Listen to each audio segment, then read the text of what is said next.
You're watching Let the Quran Speak. Resisting pornography. We live in an environment where sex sells. It is easily accessible, cheap, and morally acceptable to just do it, as a Nike ad famously says. So it should be no wonder that Muslims too can find it hard to resist the temptation of pornography. What is so bad about pornography? And how can Muslims avoid viewing it, given its prevalence in the West? Here with me to answer those questions, Dr. Shabir Ali, President of the Islamic Information Center. Dr. Shabir, what are your thoughts? I mean, many people watch pornography in the West, and it's considered okay or morally acceptable. What is so bad about pornography? Of course, I would like to add here that it's not just simply in the West that it exists. Several Muslim-run websites have drawn attention to this as a problem affecting Muslims as well, as you have already alluded to this fact. MuslimMatters.org, Mental Health for Muslims, Sound Vision, On Islam. All of these websites have shown that this is a problem that has affected Muslims. And of course, it doesn't have to be Muslims living in the West. It could be Muslims anywhere, wherever the internet is accessible. As it becomes more and more accessible in Muslim countries, it becomes, pornography becomes more prevalent there as well. Yeah, so I think you put your finger in it, though, that in some parts of the world, it's more acceptable to have extramarital affairs and to think of sex as something that you enjoy, regardless of any sort of limitations. But within our religious principles, and this is, of course, what the great religions teach, that every action has some sort of consequence, and you need to evaluate the consequences of your actions.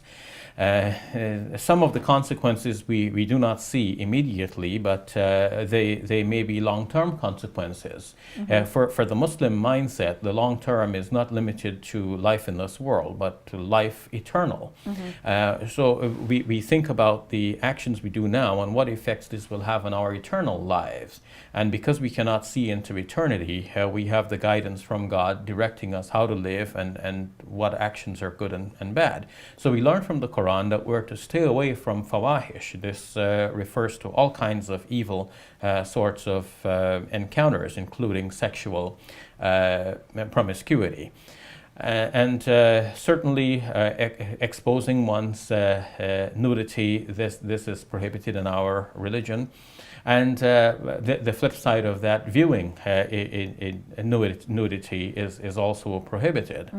Whereas on the other hand, healthy sexual encounters between married spouses, this is commendable, both in the Quran and also in the words attributed to our Prophet Muhammad, peace be upon him. So we do not have, or should not have, taboos regarding healthy sexual encounters, and at the same time we have reasonable restrictions that keep us within a healthy fulfillment of our natural desires. How would you respond to someone who says, well, what's wrong with just viewing pornography? I'm not doing anything, I'm not harming anybody, I'm just, by myself viewing it. Well, we are taught in our religion that human beings are special. We're not like animals. And this special nature of human beings is depicted in a variety of ways, simple ways. One of the ways is that, for example, animals do not have this sense of shame, in that they will carry themselves, they have fur or hair that protect, or wool that protect their bodies from the harsh environmental conditions, but they feel no shame in exposing their private parts, so that they pass urine or stool anywhere, and in full view of anyone, and of course they also commit their acts of copulation in the full view of the public. Whereas human beings have that inner sense of shame. In the Islamic faith, we refer to it as haya, or modesty. But I guess the question arises because you see nudity all around you, or almost nudity. You see it on billboards. People use women's bodies to sell products, cars, for instance, other products as well. So you become desensitized to it. You don't even have to go and search for it. It's right out there.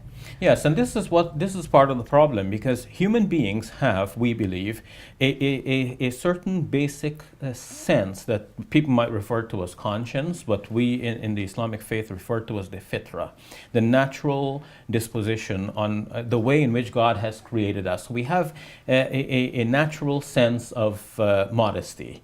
And this can be seen far and wide, so that in all cultures, people make a distinction between decent and indecent things.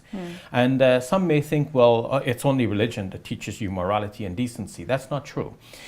People basically have this sense of decency regardless of religion, so that even in many modern Western countries where people have largely basically ignored the restrictions of religion, they still live by certain restrictions which are deep-seated in their own minds and in their conscience. They know that you cannot, for example, walk into the office nude. It's not because it will create an uproar in the office and give you unwanted attention, but just because the human being feels a certain degree of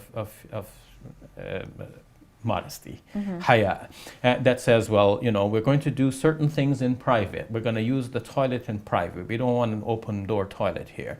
We're going to have our most intimate acts in private. In a similar way, exposing the body. Even those who might normally, say, expose much of their bodies on the beach, where due to certain cultural conditioning, they now see that as being acceptable. They wouldn't see the same thing acceptable in another situation. So that's because the basic sense of shyness in the rest of the situations prevail, and some other situation here has been created to make people feel that now it is acceptable here. So on the whole, nudity is thought to be, at least total nudity, is thought to be very base. It's below human standards. And the populace in most countries continue, even where religion is largely rejected, the populace continues to place restrictions on strip clubs, on pornography on the whole, and of nudity in advertisements and so on. So the commercial interests and the movie makers want to put more spice into what they're selling, but the population says, no, we're not going to allow this, and this is reflected in our laws largely. There was a government inquiry in Britain recently which found that 4 out of 5 16-year-olds view pornography regularly, and 1 in 3 10-year-olds do the same. What are your thoughts on this? These are troubling statistics. And I'm sure there are Muslims amongst this number as well. Of course, Muslims are like every other people. They have the same natural desires that everyone has. And we have the natural desire to procreate. And because of that, there is that allurement that comes with the exposure of the body, especially of the female body. And Muslims are being afflicted by this sort of negative modern trend. So what is your advice to a Muslim who might be addicted to pornography, or simply viewing pornography in the early stages of viewing pornography? Well, we have a very limited time, and I would direct these Muslims to the websites that I've already mentioned, where some excellent articles are already there. Some of the advice that have been given in brief might include the following: that one, keep your computer in a central place in the house, a high traffic area, so that you're not isolated. Two, if you find that this is a problem for you, then avoid being alone. So be with company. And three, have things to do. Because everyone knows the common saying that the empty mind is the devil's playhouse. So you don't want idle mind. Idle mind? Okay. Yeah. So you don't want the idleness and boredom to be your own downfall. Have good things to do. And good things to do on a religious side may be that you go out with a Muslim group to do something beneficial for the community. Join a program. There might be a Feed the Streets program, visit a hospital, visit the prison, to encourage people to have a good outlook on life and to feel better in spite of their obvious suffering. You might join a religious movement like the Tabligh Jamaat and go out so that you're with fellow Muslims and you are being reminded of the life hereafter, of teachings from the Quran and so on. Even aside from religion now, you can do something that is totally what people might call secular, but it makes good use of your time.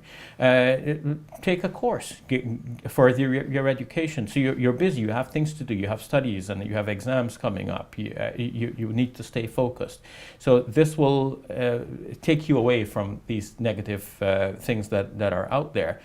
Join a gym, take up a sport, play a game, and so on. These are many different things you can do. All right, we have to leave it at that. There's lots more we could have said, but perhaps another time. Thank you, Brother Shabir. You're welcome. We'll take a break. When we return, we answer questions we receive from you, our viewers.